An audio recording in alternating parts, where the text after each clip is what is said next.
मई जून महीना में एक जोड़ा सिंगर आवत है आंधी तूफान जैसा mister Chhotelal to Niral Toppo RSV multimedia recording studio Lohardaga और रिकॉर्डिस्ट विनोद उरांव।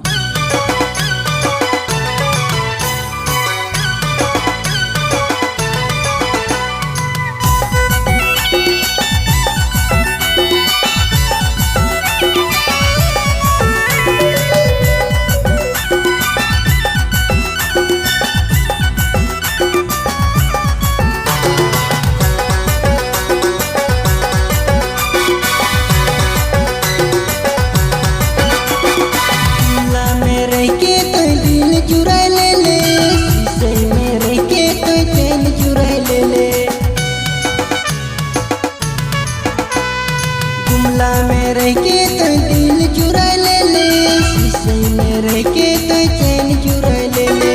कभी कभी रे थोड़ा थोड़ा रे, कभी कभी रे तेरा प्यार देख जा, कभी कभी रे थोड़ा थोड़ा रे, कभी कभी रे तेरा प्यार देख जा।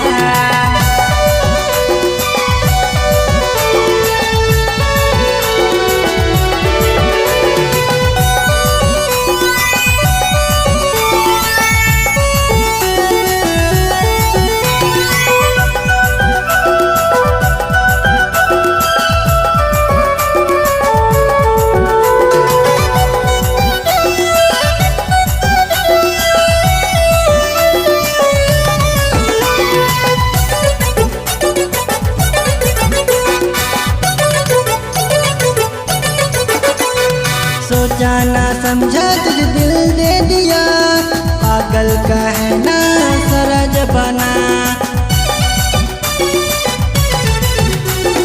सोचा ना समझा तुझे दिल दे दिया, पागल का है ना सारा जमाना। कभी कभी रे थोड़ा थोड़ा रे, कभी कभी रे तेरा प्यार देख जा, कभी कभी रे थोड़ा थोड़ा रे, कभी कभी रे तेरा प्यार देख जा।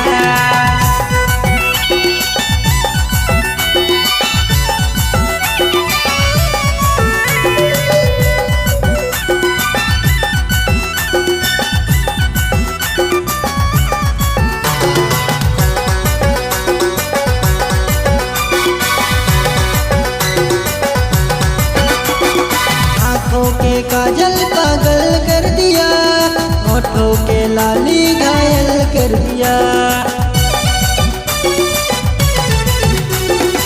आँखों के काजल पागल कर दिया, होठों के लाली घायल कर दिया। कभी कभी रे थोड़ा थोड़ा रे, कभी कभी रे तेरा प्यार देख जा, कभी कभी रे थोड़ा थोड़ा रे, कभी कभी रे तेरा प्यार देख जा।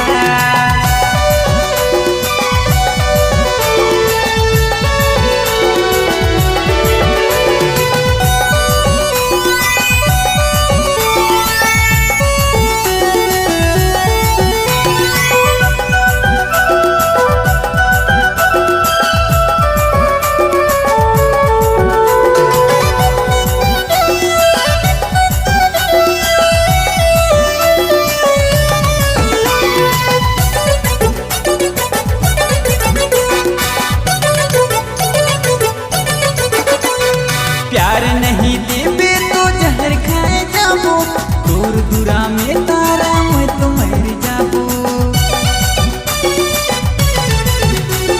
प्यार नहीं देबे तो जहर खाए जाबो, दूर दूरा में तारा मैं तो मर जाबो। कभी कभी रे थोड़ा थोड़ा रे, कभी कभी रे तारा प्यार देख जा, कभी कभी रे थोड़ा थोड़ा रे, कभी कभी रे तारा प्यार देख जा। गुमला में रह के तो दिल चुरा ले ले, शीशे में रह के तो फोन कर जिला रे।